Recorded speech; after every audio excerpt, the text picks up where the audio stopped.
Z, je regarde la direction. Les 750, donc j'aurai 750, je commence par 750, ça sera 750 qui tourne comme ça.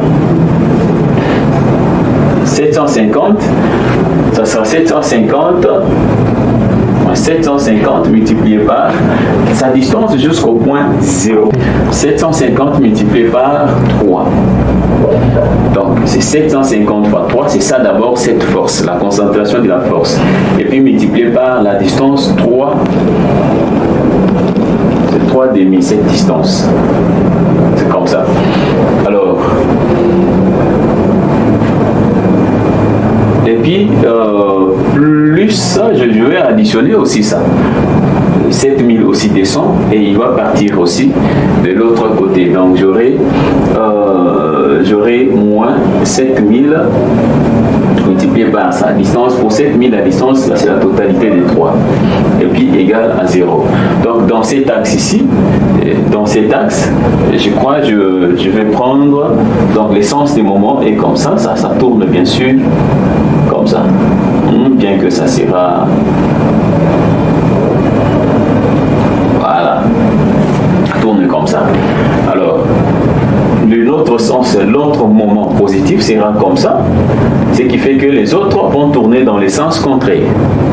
Ça va tourner dans les sens contraires que le moment considéré égal à 0. Si vous calculez les tout, vous allez trouver les moments au point O par rapport à Z sera, parce que j'ai déjà calculé aussi, c'est 24, 37, 5 kilonewtons. Bien sûr, nous sommes dans Z. Je peux aller comme ça, j'encadre ça, juste les valeurs que j'ai trouvées,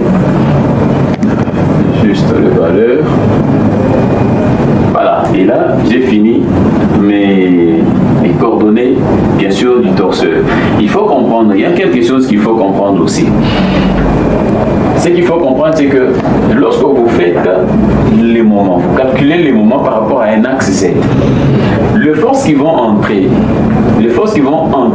dans la combinaison de calcul, bien sûr, de cette charge, ce sont des forces qui sont dans les axes, bien sûr, perpendiculaires à cet axe-là. Vous allez comprendre que lorsque je calcule les forces par rapport à l'axe des Z, je ne considère pas l'axe la force qui est parallèle à l'axe des Z, mais je considère toutes les forces qui sont perpendiculaires à l'axe des Z. Donc lorsque je calcule dans AG X, Y, Z, lorsque je calcule les moments par rapport à Z, je considère seulement les forces de X et de Y. Je ne considère pas les forces de Z. Là, il faut très bien comprendre. Lorsque je calcule les moments par rapport à Y, je considère les forces de X et de Z. Donc il faut comprendre, je crois que c'est plus simple à comprendre. Alors, c'est pourquoi vous allez voir même, lorsque j'ai calculé les moments dans Z, j'ai considéré 700 et 7000. Ce sont les forces, bien sûr, de Y, bien que dans X, il n'y avait pas une force. S'il y avait aussi une force dans Y, dans X, j'allais aussi considérer prendre ceci en combinaison. Je crois que nous avons fini nos éléments, nos forces résultantes et moments résultants. Maintenant, nous pouvons maintenant écrire notre torseur. Le torseur sera écrit de cette manière. Je reprends d'abord la résultante de force. R comme résultante égale, je mets les coordonnées de R. Les coordonnées de R, nous avons le R0 en X. Nous avons R0X, I. Nous avons R0Y plus R0Y J plus R0Z. R0Z K. Voilà. Et ici nous avons R qui sera R0 X, c'est 0, c'est nul. Ici nous avons 992,50 J plus, et là nous avons 6000. 6000 K. Là, c'est la résultante. Là, nous avons la résultante de force R. Nous avons aussi les moments. Les moments, je suis au point O, bien sûr. Les moments O, mais ce sera rien d'autre que les moments. O en X, I, plus les moments O en Y, J, plus les moments O en Z, K. Et je peux mettre ces valeurs. Les premiers moments en X, c'est 45 000. J'ai 45 000 I plus. Le deuxième moment, c'est 18 000. 18 000. J'ai 18 000 J. Le troisième moment, c'est 24 375. 24 375 K. Voilà. Et l'écriture de notre, j'ai ces deux éléments ici, mon torseur, et l'écriture maintenant du torseur pour ces deux forces serait les torseurs. Bien sûr, au point O, sera. Nous avons l'écriture que nous avons donnée, je crois, à notre, parmi nos chapitres précédents, nous avons une écriture générale que nous avons donnée à notre torseur. C'était l'écriture X, Y, Z et L, M, N. Donc X, Y, Z, L, M, N.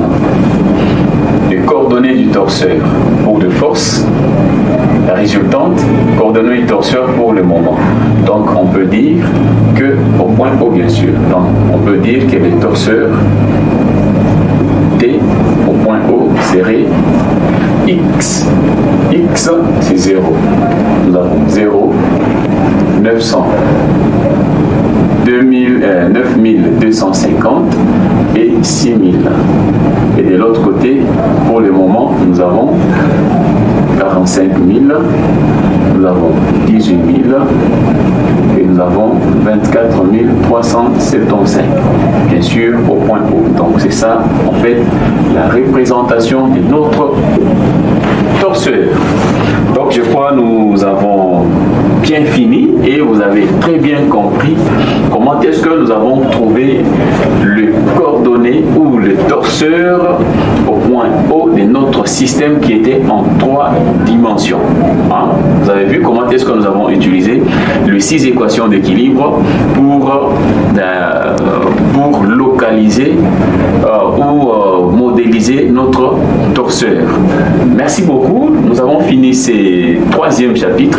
Je crois que vous avez très bien compris. Mais ne cessez pas, si vous avez des difficultés, vous pouvez nous écrire et vos difficultés seront décomptées. On va échanger quand même. On va échanger pour essayer de décompter certaines difficultés dues à ces chapitres que nous avons étudiés. Merci beaucoup. C'est toujours votre formateur Gustave Tchani qui vous accompagne chaque fois. Je vous prie de partager les liens et suivre régulièrement notre programme sur Facebook Gust Tutoriel. Consultez la page Facebook Gust Tutoriel, consultez la chaîne YouTube Gust Tutoriel, consultez notre site Gust Tutoriel et je crois le lien est posé là. Vous allez très bien suivre l'intégralité de notre cours de résistance de matériaux. Merci beaucoup et on se revoit au 4e chapitre.